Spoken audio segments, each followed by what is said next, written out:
Debbie from Project 39 Mini Albums, and if you've been watching my channel, you've known that I've been making some of these card kits. It's a card kit in a book box is what I've called it. So this is the third version, and it's probably it for now because I need to move on to other things. But I wanted to show you this one and tell you a little bit more about the instructions that you can get and a little bit about this paper. So this paper is a paper from a Etsy shop called Fineapple Pear. She's based in Canada and she designs this gorgeous paper. I printed it off of my computer, and here's some of the other pieces which you may or may not see in this card kit. And of course I'll link it in the description box and tell you all about it there. I've made a couple of other card kits with other papers, and so this is the third version. I'm going to be giving this one to someone special that I think she'll do it with her granddaughter, make the cards with her granddaughter. So it looks like it's a mini album. It is 5 inches by 6 inches, and this one has a 2-inch spine. The cover it's done in red cardstock, and then I've got this deep teal color, then some white, then some glitter paper, and then the pattern paper, and then one of the fussy cut images that came from the digital collection. I added a couple of different of the pretty flowers, and she had some verbiage that said Merry Christmas, which I did place on some white cardstock and popped that and the snowman up a little bit. And then I printed on my computer something that says card kit, so you know that is what it is. So you go inside, and this one has 2 boxes. Now the other version, the right hand side had a couple of envelopes to put in some of the card making papers, but I still had the box on this side. So this box is 2 inches thick, so it could accommodate a second box. Let me take you and show you what I have inside. And there is another tutorial showing you how I've made the other ones, but I am going to do a quick process video after I'm done with this walkthrough. So on this side, first of all, let's look at this box. So I show you how to make the boxes.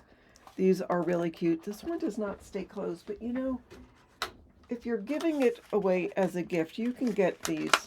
They're called mailing seals. So they're clear little seals that you could just put on the front of the box. And there's a little cutout, so you could seal it with that. I'm not going to put it on because I want to show you what's inside and get these back in it. So here's some of the paper from the collection. That is one of the fussy cut images. I did use my Cricut to cut that out. These actually came from another one of the images, but it sort of matched with this. I did use my die cutting machine and make a sort of a outline for this acetate cover. And I did the same with this one, of course, used different paper. And this is larger because this had to accommodate the envelopes and the card bases. And I'll take you inside and show you that. But I did use some images from the collection that I cut with my Cricut. The center spine has the instructions. Now the other kits that I made, I printed out instructions on some cardstock and put them in the box. But I thought, you know what, put them on the spine so when people open it, they sort of get a better idea of what this whole thing is. All right, let me move this up and show you. So in this side, there are 4 little envelopes. Now, if you don't want to make the envelopes, you could use coin envelopes. I've seen them sold at Dollar Tree. There's one for sentiments. This one I called focal images. The other one I called Santas and snowmen and something else, but I didn't know what else to call this. Till I get a better name, it says focal images. This has rectangles and squares, and these are extra things. So sentiments came mostly from the collection in this case. There's several Merry Christmases, and then in the fussy cuts there was this Happy Holidays tag. I actually put a hole in it and added some string. And there is a Noel tags, and I did the same thing. I put a hole in it and added some string. So those could go on as the sentiments on the front of the cards. So that goes in that little thing. And again, you could take those little clear circles and seal these if you wanted to. The extra things for inside of the envelope, these were just some of the fussy cut things that I just thought would be fun to give to whoever you give. Well, I'm not going to take these all out. See, here's more of those framed pictures. I'm not sure what that's supposed to be. Some kind of berry or just a decoration. I don't know, but it's pretty and it's whimsical and it's fun. And those flowers, these are together, but you can cut them apart. So that's extra things. So rectangles and squares. So I give the instructions and it says you adhere colored cardstock to card base, center pattern paper to colored cardstock, adhere rectangle on card, and then choose a snowman or nutcracker or other object. So these are just, actually they're really scraps that I just put on some other cardstock, and we'll play around with these, and I'll show you doing a card design in a little bit. And then the focal images are again the fussy cuts from this collection, and they're adorable. There's this jar with the candy, there's the nutcracker, there's the snowman, here's a tree with presents, and this is where in the fussy cut there was the two the pictures as if that's against the wall of a house, and here's a house with trees and smoke coming out of the chimney, and here I just did a larger nutcracker. So those are the focal images. And then in this side,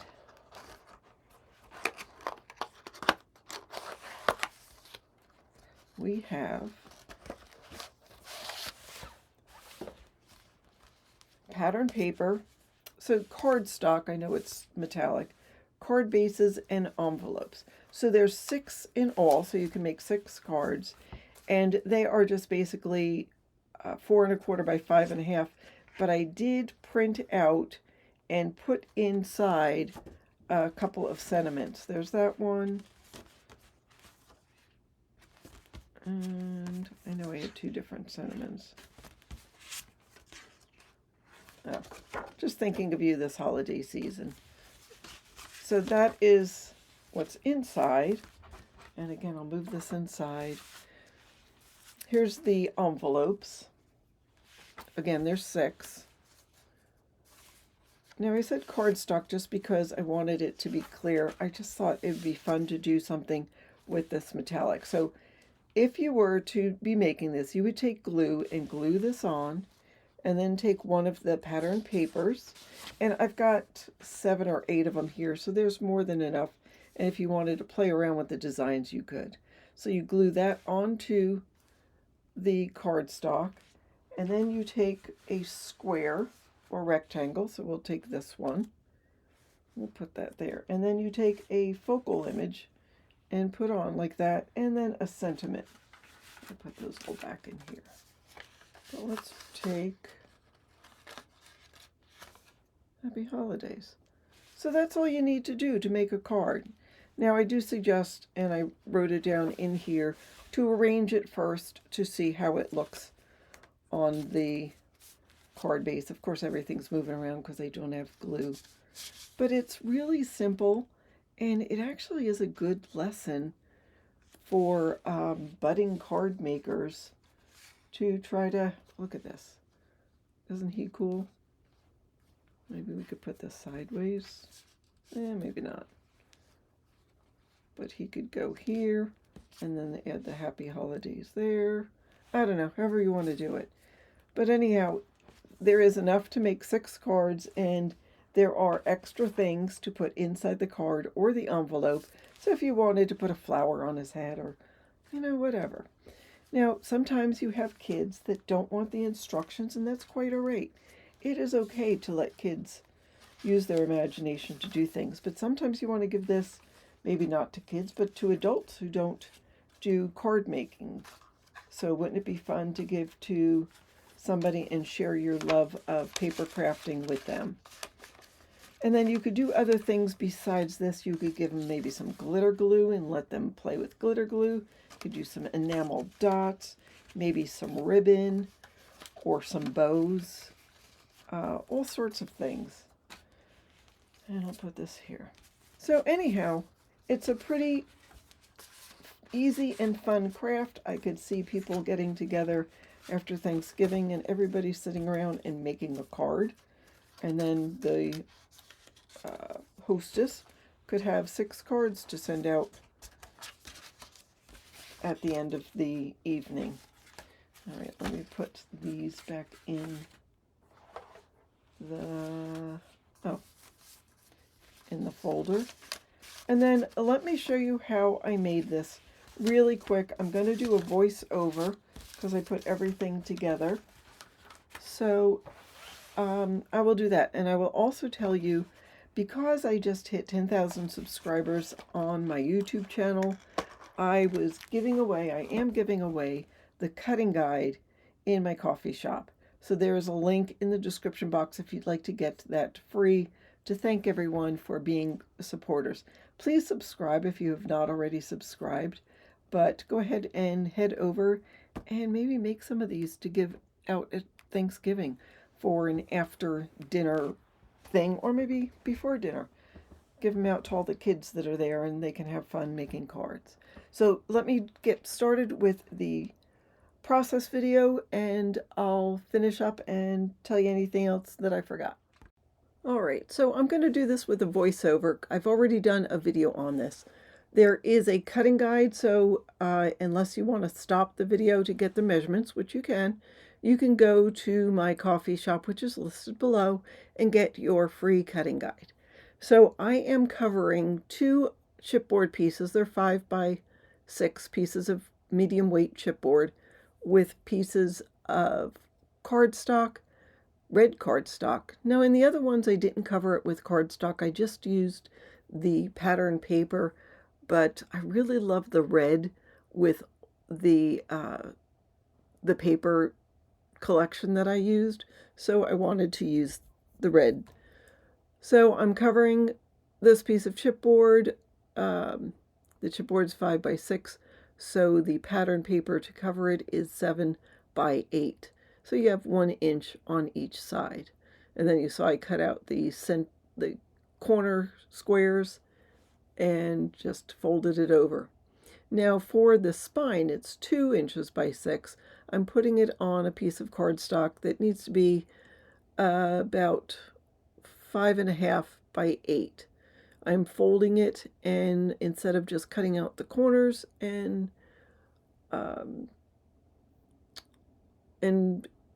gluing it down, I'm cutting out the corners, but gluing down just the top and bottom of the spine.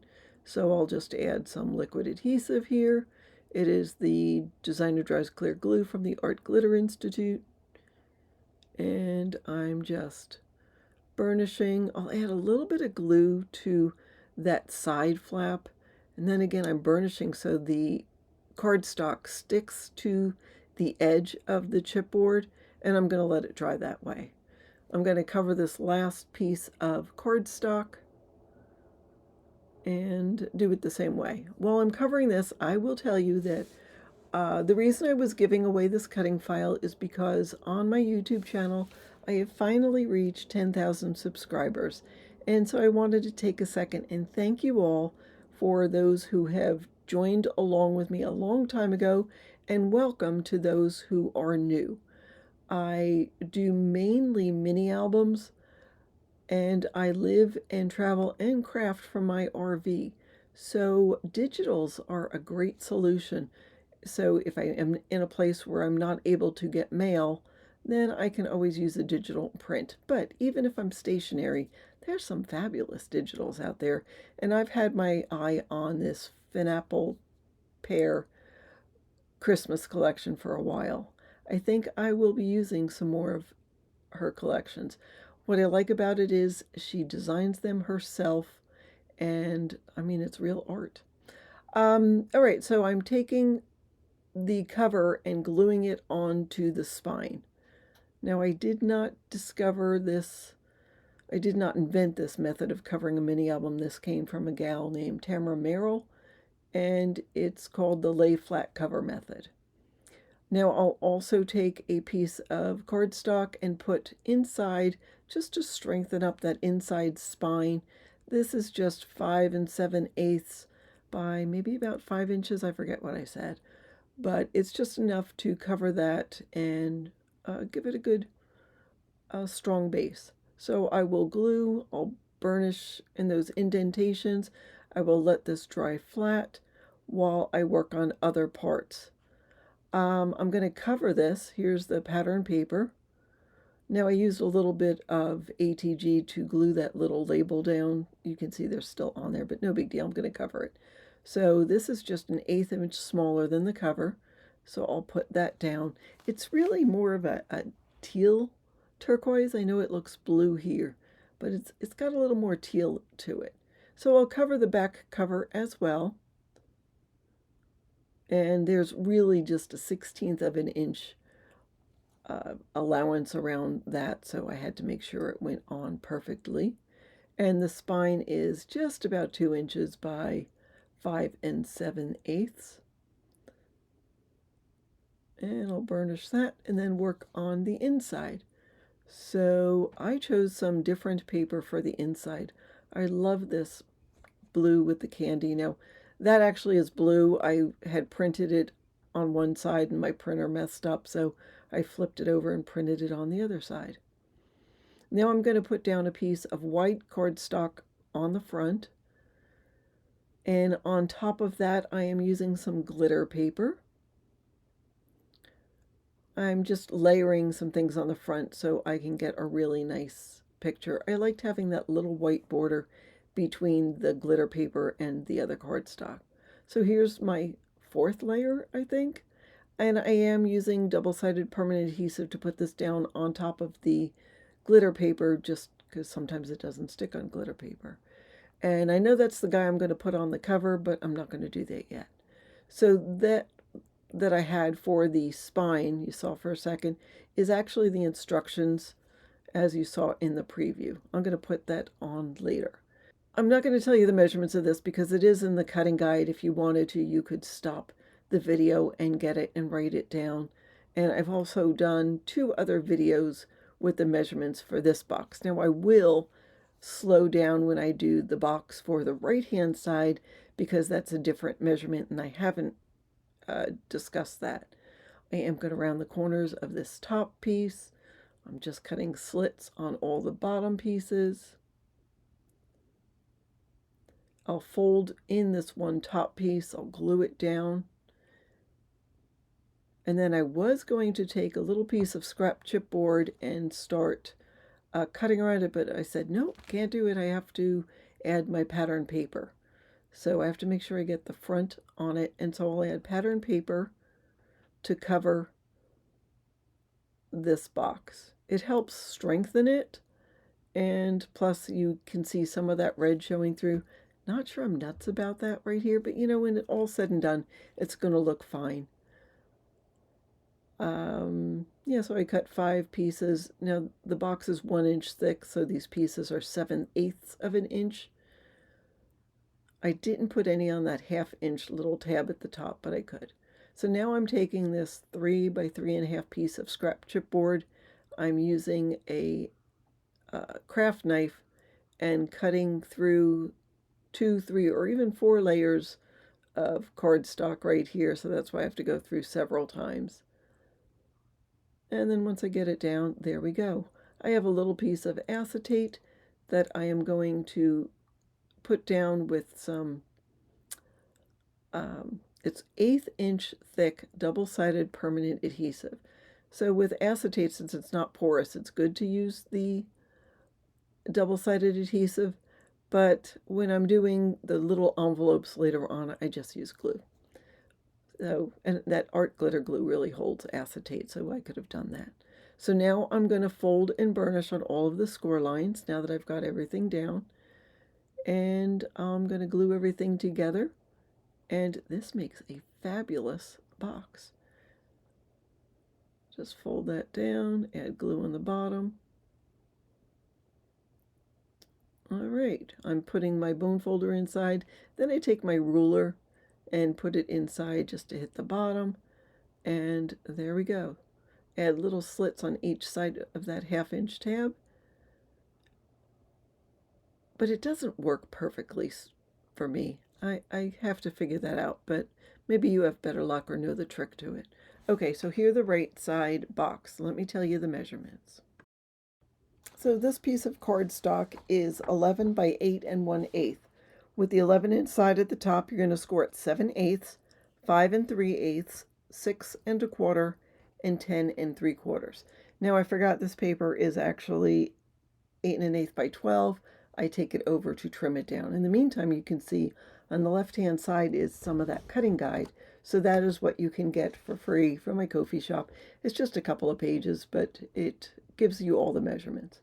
I rotated that and scored it a half, 1 3/8, and 7 1/4. And I'm trimming this the same way I trim the others. On the bottom is the one with just the one score line. The top has the 2 score lines. I'm going to cut those slits, and I'm going to take out the 2 rectangles on the right-hand side.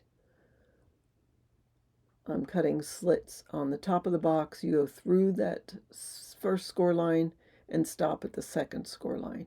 And then I cut halfway down on those 1-inch pieces. Now I'm going to glue this piece down. This has the 1/2 inch score line on it. It's really the inside of the box, but that way it's got a folded edge in the front of the box. And then I am grabbing paper that is just 1/8 of an inch smaller that I am covering this with. The other one I did green, this one I'm doing pink. So since the thickness of this box is 7/8, these pieces are 3/4 inch thick, and and I'm just cutting it 1/8 of an inch smaller than the height of the box. So you get 2 of the long pieces and 3 short pieces. So there we go. Now I will go ahead and do the same thing using that 3 by 3.5 piece of chipboard and cutting a hole in the front of the box. And I'll do the exact same thing with the acetate. So the acetate is at least 1/2 inch thick. It could be a little bit thicker, that's okay. But I'll put down that 1/8 inch double-sided adhesive. And there's no reason to put 4 separate pieces. You can just put 1 piece and go all the way around and just burnish really good on the corners. And then I'll add the acetate to that. And I will go ahead and fold and burnish on all the score lines. And now in this one, I added a little piece of 1/8 inch tape because there's only 1/4 of an inch on the one edge. I don't have a whole 1/2 inch. I usually am using 8 1/2 by 11, so that's why the weird measurements. And I just wanted to make it so if you had 8 1/2 by 11 paper, you still could use it. All right, around the corners of that top little thing, notch it so hopefully it will hold. And I have to doctor it up a little bit. And in the end, it still doesn't. So that's why I got those acetate circles. All right, now I'm going to glue these down. So the smaller one's going to go on the left side, bigger one on the right side. Not that it matters. You could do it either way. I've got some 2-inch double-sided permanent adhesive, and I'm just going to put a little bit just to help adhere it besides the glue. I make sure I glue around the perimeter of the box, and then I know that that double-sided adhesive will hold it. So I'm going to use my bone folder and then use my ruler to get in and make sure that's on, and do the same with the other side.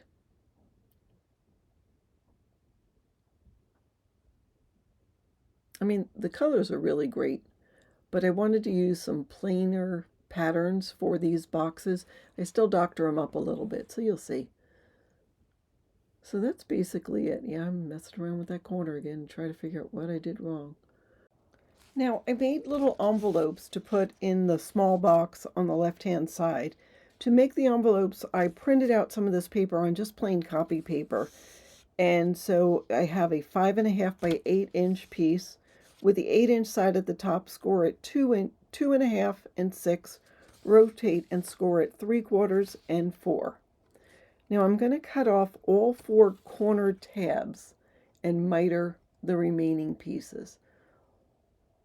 So the bigger tabs are going to be for the top of the envelope, the smaller tabs will be for the bottom of the envelope. You could also use coin envelopes. You can pick them up at, I think I already mentioned that, at the dollar store or Dollarama or something like that. All right, so now I want a little window, and it would be nice if it was centered on here, but since my circle punch won't go that far to center it, I'm all right with it being on the bottom because I'm going to label it on the top. You'll see what I mean when I show it to you in a second, but I do put a circle of glue around the opening and square around the acetate, put it down and sort of burnish it. You could also use vellum. And then I'm going to fold in the 2 sides and add glue so it overlaps. And then I'll fold that little piece up. I know there's like half a little circle, a teeny little circle piece, but that's okay. I don't care. It's the back of it. You really don't even see it. But there we go. All right, I'm going to give you the measurements of everything inside. So these are standard size envelopes to go for card bases that are 5.5 by 4.25. And you can make them just by taking 8.5 by 11 cardstock, cutting it in half. So it's 8.5 by 5.5, and then scoring at 4.25, and then there you go. Now, of course, since this is a red, dark color, I did want a white base inside, so that I just printed. So these are 4.25 by 5.5, and the corresponding envelopes for them. The cardstock, in this case, I did use the silver, but the cardstock is 4 by 5.25. So I did 6 of each of these and 6 of those. Now I did add some more pattern paper. This pattern paper is 3 3/4 by 5. So I think I put 7 or 8. I mean, you can cut them up and use them however you want, but it just gives you some choices. All right, so we take all these, and then I took some scrap paper about 1 inch thick and wrapped it around and glued it, and then took some labels from the cutting guide for the pattern paper, the envelopes, and everything, and just simply put them into here so it's a nice presentation. I'm going to close it and then take one of these little clear seals and close that. And then you can see how everything looks all together. There's the instructions on the inside spine. Pretty image there, and then it just ties together. So that is what I wanted to show you today. Again, the free file is available in my coffee shop. I will link that in the description box. If you've not subscribed, please go ahead and subscribe. It really helps me, and I appreciate it more than you can know.